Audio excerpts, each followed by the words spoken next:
But I definitely think that, you know, a lot of people just think that we're nasty and just want to have sex and, you know, and all that good stuff. And you can't be nasty with your partners, but it doesn't mean that, you know, you're out just sleeping around with everybody just because you're poly. I think a lot of people also say that it's just an excuse to cheat. And I think that's a huge misconception too, because like I said, I mean, people are so stuck in their monogamous ways that they don't believe that you can love more than one person. What's up, everybody, and welcome to the Queerly Blax Show. I'm your host, Ashley, and I'm so happy you came by. The Queerly Blax Show aims to normalize the everyday existence of Black, LGBTQIA+ individuals through an interview-style series with regular folks like you and me. So every week, a new guest shares their story and unique perspective on their existence as an LGBTQIA+ individual. Thank you for tuning in, and make sure you subscribe, download, set your reminders to the podcast so you never miss an episode. Enjoy the show. Welcome back to another episode of the Queerly Blax Show. I'm your host, Ashley. I'm joined today by three special guests. Y'all got three guests today, man. We got the Lesbian Throuple. I'm going to throw it to y'all. I'm going to let y'all introduce yourselves, tell them your names, you know, if you got pronouns, all those things, just tell them about yourselves. Yeah, my name is Des. I'm 30 years old and my pronouns are she, her. I'm Reese. I'm 33 years old and my pronouns are she, her. I am Kelz, 27 years old, so the baby out of everyone. I'm also she, her pronouns. Awesome. And together you are... The Lesbian Throuple. There we go. So first of all, thank you guys for coming on the show. Definitely interested to dive into your story. I've, researched you. I've looked, I've Instagram stalked you. I've watched the short documentary that you did on YouTube and everything, but we're going to, share for the people, help people get some understanding. So how long have you been a couple? So we're going to be 2 years in July. 2 years as a throuple. As a throuple. And prior to the throuple, how was the relationship set up before this relationship? So initially, Kelz and I met on a dating app back in 2015. And we've been together ever since then. And we got married in 2018. Yep. Okay. So it started with us. And then we met the lovely Reese, and we just been blossoming ever since. Dope. So before we get into the relationship today, we'll go all the way back, and I'll ask you how I ask all the guests, what was your first encounter with your sexuality? Each of you. So not when you came out or when you let people in, but like, when did you know, like,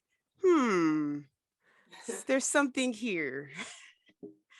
I mean, I knew like that I like girls at a really young age. But I didn't start like exploring it obviously till like middle school. But I knew because I was already like eyeing girls like when I was real young in school. So, but I was like, whatever, you know what I'm saying? So I was like, whatever. And then when I was in middle school, I was like, you know what? I might like women. You know what I mean? So that's how I went. Yeah. So for me, I don't know. I remember when I was younger, I used to booty watch with my older male cousin. I guess I should have known then, but I did not really explore anything serious with a woman until I was about 18.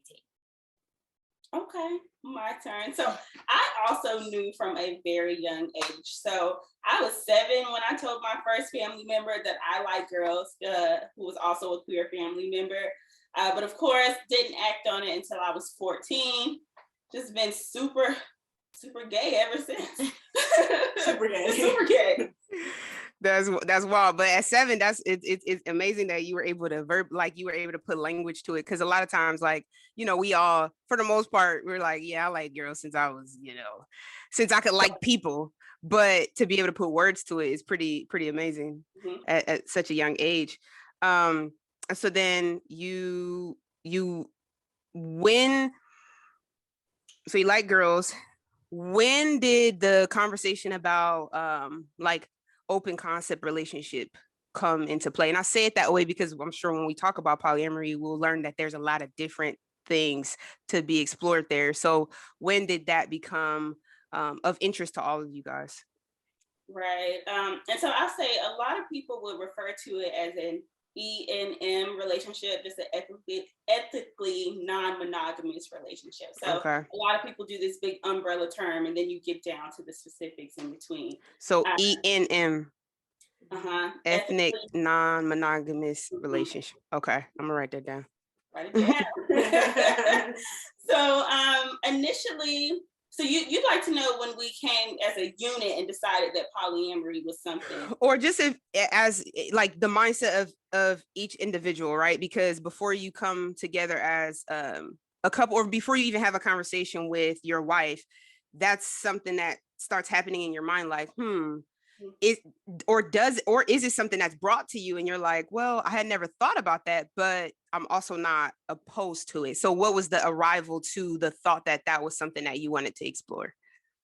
I mean, it happened a little bit after me and Kelz had gotten married, and it was kind of just, I brought it up, but it was just something I had just been thinking about, like, like, I really think that we're in a good place in our relationship, and we have, we both have so much love to give, so why not open up the relationship a little bit? And so I brought it to her attention, and we discussed it a little bit, and then we decided that we were both mutually interested in it, and then we both started doing some research, and from then on, it was just kind of downhill from there. And then we dated a little bit, but none of them obviously stuck, and then we met the beautiful Reese. Look at her, she's like, right, because of course they didn't, because I mean that's cool. So then for you, Des, what was that? Kelz, I'm sorry, Kelz on the yes, Kelz. Sorry if I messed those. I'm terrible with names, so this, I'm gonna get them right though. When she brought it to you, what was the thoughts going through your mind? Honestly, I wasn't shocked or surprised. It's really hard to catch me off guard. I like to consider myself as open-minded. So, before I shoot anything down, just let me learn about it first. Let me do my research. Let me cross my T's and dot my I's. Like, let me speak to some people in that community, see their experiences. So for me, because I am that person that's just open-minded when it comes to a lot of things, it wasn't a thing. It wasn't a thing. And even the research that we did after she brought it up, it allowed me to kind of trace back in my previous relationships and realize why maybe certain things didn't bother me, right? Like certain things just I wasn't too upset about. Do what you want to do, speak to who you want to speak to. But a lot of people always thought, that's crazy, girl. You gonna let your girl do da da da da da da da. But I never felt crazy about it. To me, it was just something like, okay, just tell me about it. Let me know if it makes you happy. I'll do what I do. You do what you do. But that was the first time that I learned it had a name to it. Yeah. And then Reese. So I was a bit different. Like I've always known I wanted a poly relationship. Like I used to always say, 3 people raising a kid is better than 2. 3 people paying bills in the household is better than 2. Like I've always had that mindset. So, but I didn't have the mindset of, dating someone that already had an established relationship. So that was different for me. I wanted to, kind of have my relationship and someone come into my relationship versus me going into someone else's. But nice. Overall, I always had the poly idea in my head. Nice. It's the first time that I stay in a relationship. Nice. So, how does dating work? Like, so how does Reese get introduced into the marriage? Do you both date her? How does it work? Yes. Or no. And when I say that, I mean, how do you date for a poly relationship? So, does one person court the person, or like how does the third person get introduced? Gotcha. So what I will say is it varies based on individual, dynamics for other people. But I'll tell you a little bit about how it happened for us. So starting off, Des and I always just kind of dated, right? We had different types. So she date who she was interested in, and I would date who I was interested in. And if those people happened to like one of us too, then it was all good. So Reese and I initially met and we began to date first. This was my boo, my baby, right? So we began you brought home the prize. The prize, right? So it was initially just the 2 of us because we always dated separately. And then they happened to meet each other after we had our date. and they just clicked as well. And so it kind of just made sense to all date each other. But it wasn't the plan. It wasn't the intention. Got you. So, so Kelz, in dating, right? Because you guys have different types, right? Obviously, right? Were you dating studs or were you not dating studs? Because I mean, I don't know, Des, if that's if if that's your type or not, but how does that work? Like trying to reconcile like your interests in when you're in that process. So I dated a woman of any label. So masculine women, feminine women, it really didn't matter to me. But what I will say is there was a big gap when it came to the comfort of me dating someone masculine versus me dating someone feminine. I mean, I'm me myself, I'm gonna date myself. So I'm interested in it, and it just so happens that this is like you're tripping. But I'm getting better, I've gotten a lot better, it's a learning process every day. Of course, we're gonna battle jealousy because it's no different than being in a monogamous relationship. There's always gonna be jealousy, and you're always gonna feel some type of way. For me specifically, it was when there was another masculine energy around that I felt some type of way. So. Yeah, like another, like the dominance of like another person. Yeah. So then once you find someone that you mutually like, you have Reese here, is it because I know there's like open and closed, like once you have the person, it's like now it's closed, like we're not adding and like what describe that, like open versus closed concept. Yeah, so there's definitely open and closed. We have decided to be a closed triad. So as of now, we're not dating other people, but who knows what's in the future. But that's what we decided on, is just to kind of keep it between the three of us. Yeah, and then a lot of people do have open dynamics where, you're all together in your relationship with your labels or your titles, but you're also allowed to date people outside of that dynamic, right? So a lot of people choose to have open dynamics in polyamory. We just so chose to currently close ours. Right. Yeah. And in an open concept, so if Reese wanted to go date someone, is that person dating the throuple or just her? It depends. If it was someone that I thought would get along with both of them, then I guess I would, bring them in to meet both my babies, and if they if they all click, then we all click. Cool. That makes sense. So you refer to yourself as a triad, right? Mm-hmm. So what does that mean? And what other types or words? I've heard a tripod before. And that might have been something they made up themselves. It was kind of like, it was a couple on YouTube, a throuple on YouTube. And then I think they kind of described it as they called themselves a tripod because they all needed each other to stand, kind of thing. So I don't know if that's one that they created or if that's something you ladies have heard too, but I think it's something they created, but I love it. I was like, okay, that's cool. Everybody has value. I can rock with it. Yeah. So a triad, what is a triad? So triad is when there's three partners who are all romantically and sexually, involved together. But there's so many other different types of polyamory. There's solo poly, and please help me out, y'all. I think the most common is a V. Yeah, V. A V is where it was me and I'm dating Des, and I'm also dating Kelz, but they aren't dating each other. They date each other. So that would make it like a V. Yeah, because you'd be the link between the two people romantically. Yep, exactly. And they call that a hinge partner, like the person that the relationship hinges upon.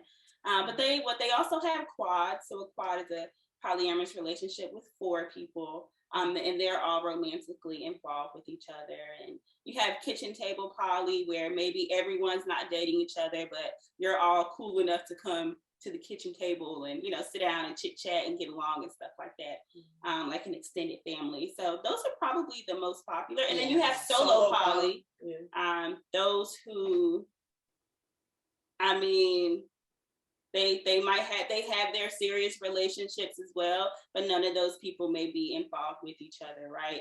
And as a solo poly person, you're your own primary partner, but you also have certain links with people. You may be romantically involved, but you don't want to merge finances. You're romantically involved, but you don't want to get married. You don't want to have kids. You're okay if they do that with other people.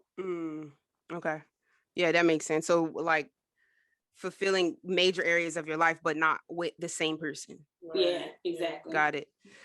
What are some of the challenges that you face in a relationship that has more than two people, right? So there's, obviously the common things that you deal with, and I'm sure that you deal with the same things when there's three, but what are some of the things that are unique to your relationship, and how do you navigate those things when there's equity? Because I think, it seems like you guys have a pretty equitable relationship. And so how do you make sure, everyone's heard, everyone's balanced, and merging all the energy? So I think I'll say one thing. One thing that we do is we unmerge, right, all the energy. So one thing that we try to do is keep things separate, right? We have our separate relationship. Des and I have our separate relationship. They have their own thing going on, and then sometimes we come together as three. So a lot of times people mistake a throuple or a triad as something where we all have to be in each other's business at every single second. Like, we can't even have sex without each other. It's not like that, right? For us, we also try to pay attention to the separate connections that we have, because, when we're good individually, we're better together. Yeah, that makes sense. I know in the documentary that you did, you referred to jealousy as something that, obviously comes into play. What are some of the areas does that show up? I imagine like time management, but like time being one of them, like where you're kind of, balancing time and things like that. But what are some of the other areas where that shows up? I think time is really. Reese. Yeah, I think it's probably just time, really. Sometimes, we all don't live together. So, they live together and they'll see each other more than I would get to see either one of them. So if I just feel like I haven't seen someone or either of them enough during the week, I throw a little hissy fit and it gets solved.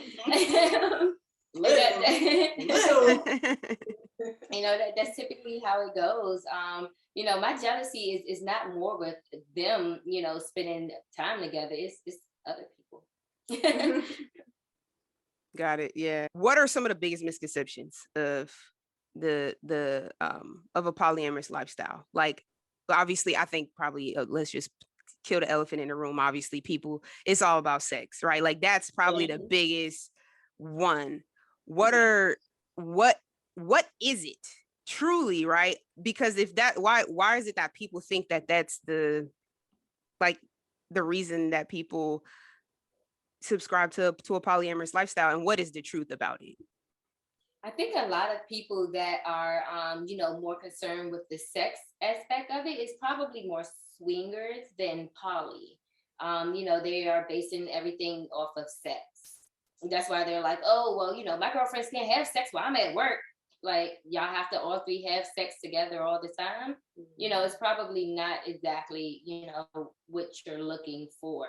But I definitely think that, a lot of people just think that we're nasty and just want to have sex and, and all that good stuff. And you can't be nasty with your partners, but it doesn't mean that, you're out just sleeping around with everybody just because you're poly. I think a lot of people also say that it's just an excuse to cheat. And I think that's a huge misconception too, because like I said, people are so stuck in their monogamous ways that they don't believe that you can love more than one person. So of course they're going to say that, but it's definitely possible. Just because it's non-traditional, it's not possible. We have so much love to give. Why do we have to just focus on one person? Why can't we spread our love? Why can't we do that? That's definitely a huge misconception. And I'll add to it, kind of outside of misconceptions, but what I think it really is, polyamory, I think it just depends on the person that you ask, right? So a lot of people base, their successful polyamorous journey on this merging of finances in a household. Some people base it on childcare, right? It takes a village. Polyamory, for some people, it allows them to create that village. For some people, it's love. They feel that they can love more than one person, right? So the individual reasons, so for some people, it's religious. So the reasoning behind and the definition of what someone's poly is, it kind of depends. It depends. Yeah. So it's individual to for everyone. Mm-hmm. What are some of those things for you guys in terms of the value in a polyamorous relationship? Mm-hmm. Sure. I like to talk. So for me individually, it's about emotion and feeling for me. I feel like I just have this capacity to really care for, bond with, love just multiple people and multiple energies, and get to know them individually as myself. So I just have this, I feel, free capacity to do things like that. And that's why I am a polyamorous person. Because I don't have limits on my love. Yeah, I agree with that. And I also think that, I think one of y'all mentioned it too, but it takes a village to raise the kids. And I think raising children in a 3-parent household is way better than raising them in a 2-parent household. I mean, the kids get so much love. They got 3 parents, they can ask for whatever they need. You know what I'm saying? Like 3 parents can do whatever, you know. She say no, ask the other one. She say no, ask the other. You feel me? Like, I think it's just, I think that's a beautiful thing, really. I yeah, think for sure. the thing for me is definitely building that village. I think for me, like when it first kind of hit me was when I was, 17, 18 years old, when I had my daughter and I was a single parent. And, I just was like, I wish I had more people here to help me.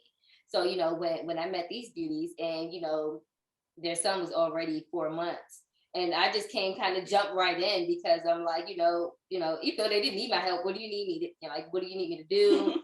I'm giving parenting advice. I had a billion kids, I only had one.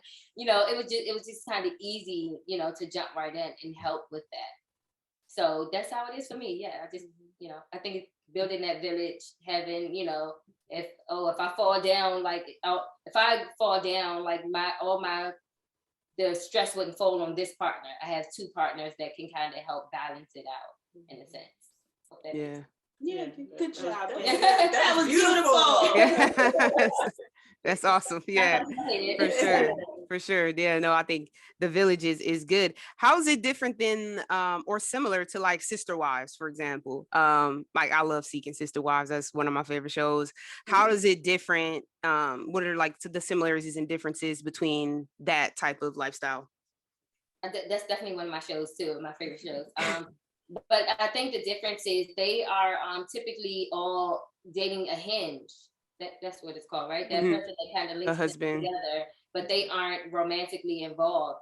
So I don't think that you can actually compare the two, except when it comes to maybe how the sisters have to kind of learn how to get along, because they're even though they might not have sex, they are having some type of intimacy, right. Being that they are all dating the same person.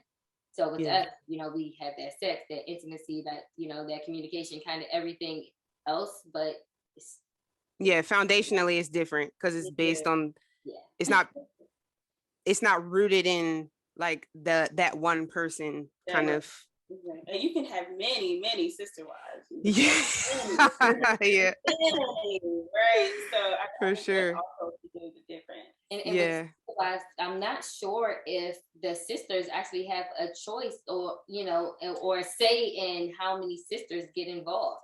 Only that Hinge has that, they're the only one that has that say when it comes to us as a throuple. If we were to open up our dynamic, I'm gonna, go to Kelz like, hey, how do you feel about opening? Babe, how do you feel about opening? And we go from there. The sister wives just gonna have to they just be they just be showing up. They just be popping up like she gonna be in the room down the hall. It's y'all new sister. Y'all get to know her. She got dishes on Wednesdays. Like it's a whole other thing. So that's pretty cool. So you do have children. Reese, you have a kid from a previous relationship, and then Des and Kelz, you have a kid as well. So how old are the 2 kids? One is about to be 16 and the other one just turned 2. Oh, awesome. Ooh, terrible twos, huh? Coming up.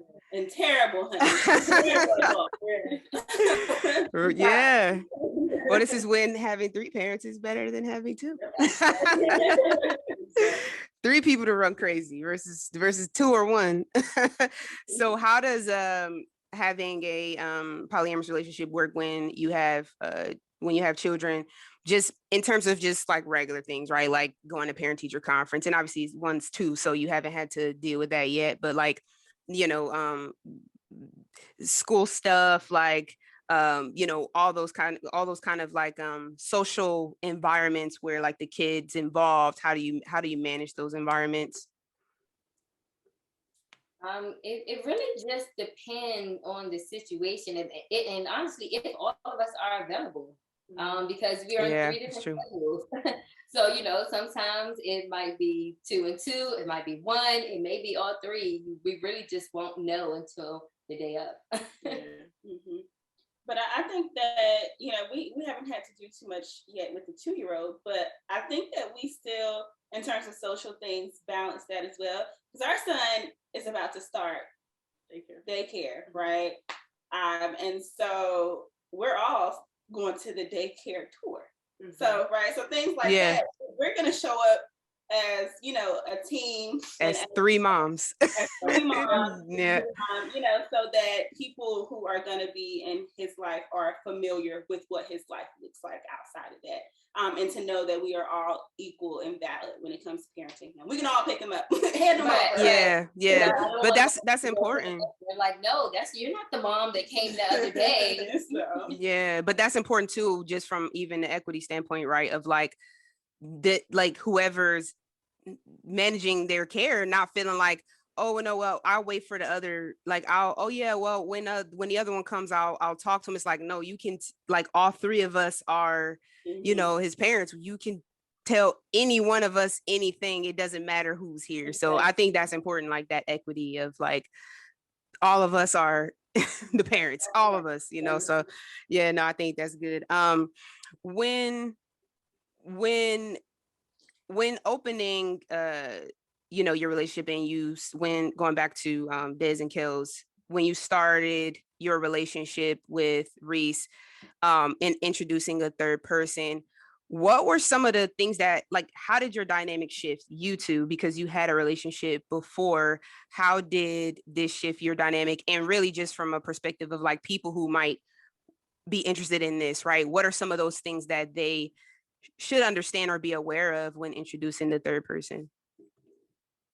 Yeah, so I think that when you're in a 2-person relationship or a monogamous relationship, there are a lot of things that people feel they're entitled to, like your partner's time, information from your partners, details about who they're talking to, just things like that, right? And so when shifting a dynamic, you have to learn to open yourself to maybe, not as much as you were getting before, right? Like sharing that time. Like I don't only have one partner to split time between. I need to see my other partner as well. She deserves that same solo time that you get, right? So learning that. Some things I'm not always able to tell you. There may be something that a partner tells me and they're not going to mention it to you, right? But that's not my place to share that with you. We have to have boundaries. So one thing is establishing new boundaries. And it goes the same with things that she may know that I don't know. Like, I don't want to know what y'all have going on. Like, that's between y'all. If y'all fighting, don't call me. I was about to say that. I was going to say, if me and Babe get into it, she's like, I don't want to hear anything about it. I don't want to know anything because, it's hard to deal with because we're all 3 involved, right? And I want to remain unbiased. So things like that, we had to learn how to shift in our relationship, and just opening up like our responsibilities, like, okay, we can share a responsibility with our partner as well. Wash them dishes, girl.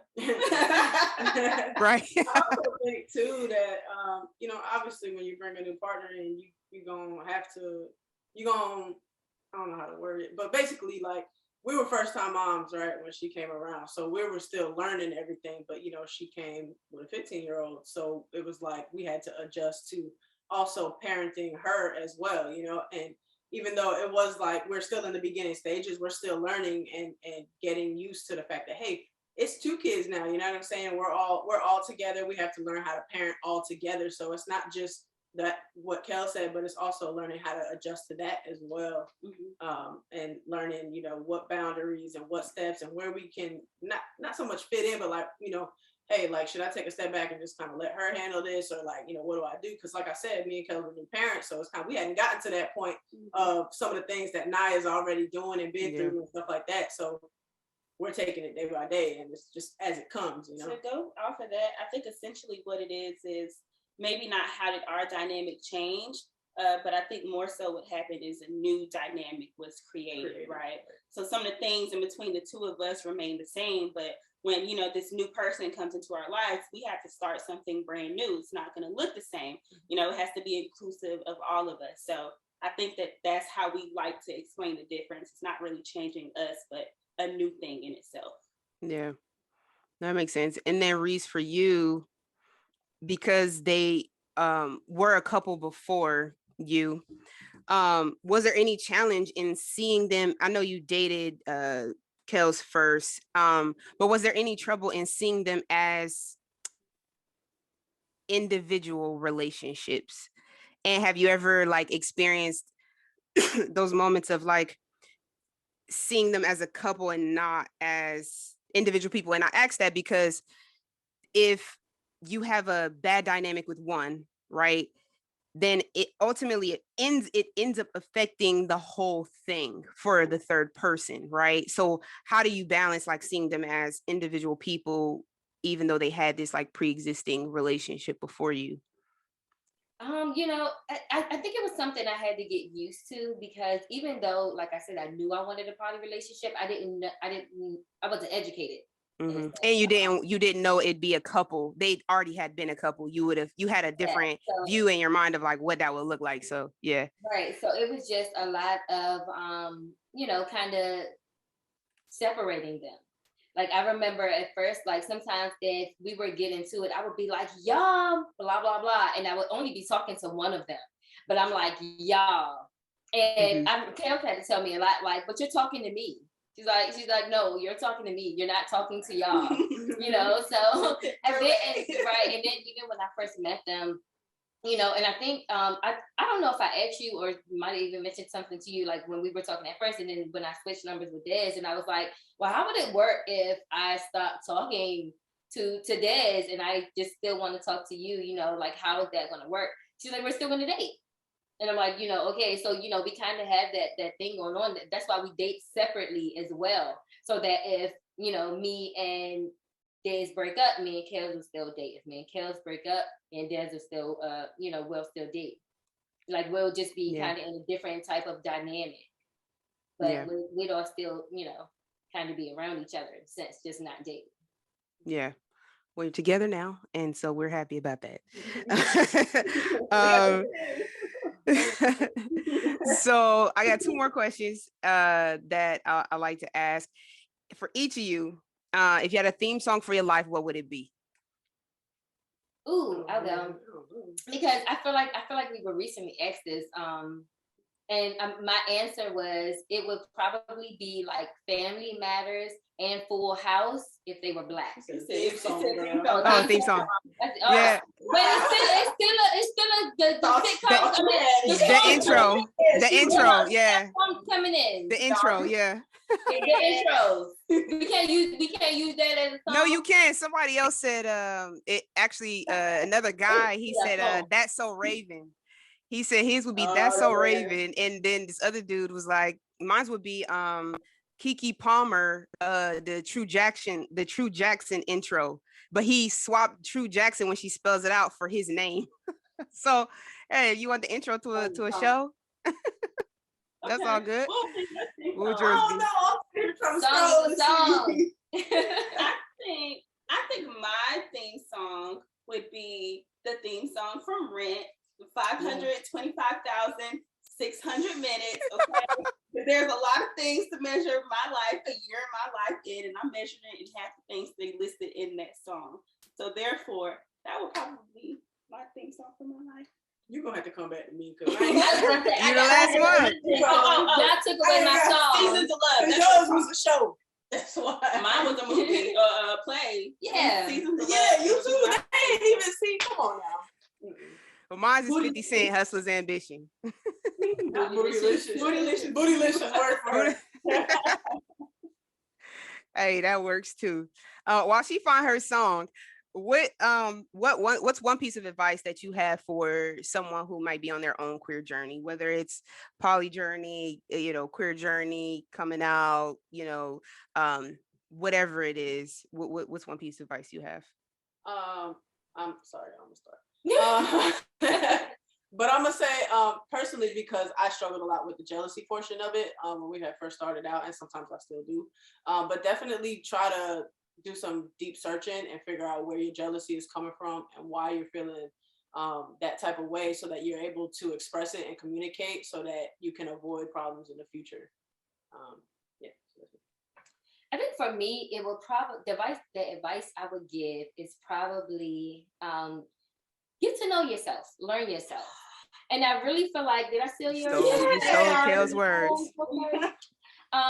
Yeah, get to know yourself, because I feel like I had to go through stages of getting to know myself. Like I said, I came out kind of at 18, so that was kind of like me getting to know that part of myself. Now I'm 33, I'm going to stop saying my age, and I'm still kind of getting to know myself. When I turned 26, it was like this whole turnaround journey that I did. And so it's get to know yourself at every stage, and don't be ashamed that you're taking different journeys at different times. I hope that all makes sense. No, that makes sense. That makes sense. That's the big. I mean, that self-discovery is key. It's the most important thing. Yeah. What you got, Kelz? I would say, and it's semi-related, but I would say my advice to anyone on their own individual journeys will be to develop a self-care routine. I think that's important at any stage of life. Things don't always happen very easily. And a self-care routine is something for you to fall back on, even if times aren't rough, right? That mental health, your physical health, something that relaxes you, something that makes you happy, something that makes you feel good about yourself. So developing a self-care routine while you're on your queer journey, while you're on your polyamorous journey, that's what's going to hold you tight at night, because you have something for yourself. Yeah, that's major. What we got? No song. You ain't got no song? I ain't got no Next song. time. I ain't got no song, but I got let you know. Who your favorite artist? I don't know who's my favorite artist right now. Kehlani, that's my baby. Oh yeah, Kehlani's dope. She's dope. Yeah, so she got a lot of songs that you can pick from. Honestly, yeah, Kehlani's dope. Well, good. Well, thank you so much, ladies. I really appreciate you coming on, sharing your story. I hope that people walk away with a better understanding, of what it means to be in a polyamorous relationship. Thank you for being transparent. Keep sharing. Keep enlightening us on polyamory, and I'm very, very grateful for you, ladies. Tell the people where they can find you. Y'all can find us on TikTok, Facebook, Instagram, Twitter at the Lesbian Throuple. And of course, y'all can always shoot us an email, any questions or bookings at thelesbianthrouple@gmail.com. And if you guys want to know more information on polyamory, check out our retreat coming up. Yes. When's the date? What's the date? The dates are August 14th through 21st. So if you're interested in polyamory, just learning more about it, head to our Instagram and TikTok page. You'll see a link in the bio. It's going to take you to all the information you need. Dope. Well, thank you, ladies. This is another episode of the Queerly Blax Show. I'm your host, Ashley. I'll catch y'all on the next one.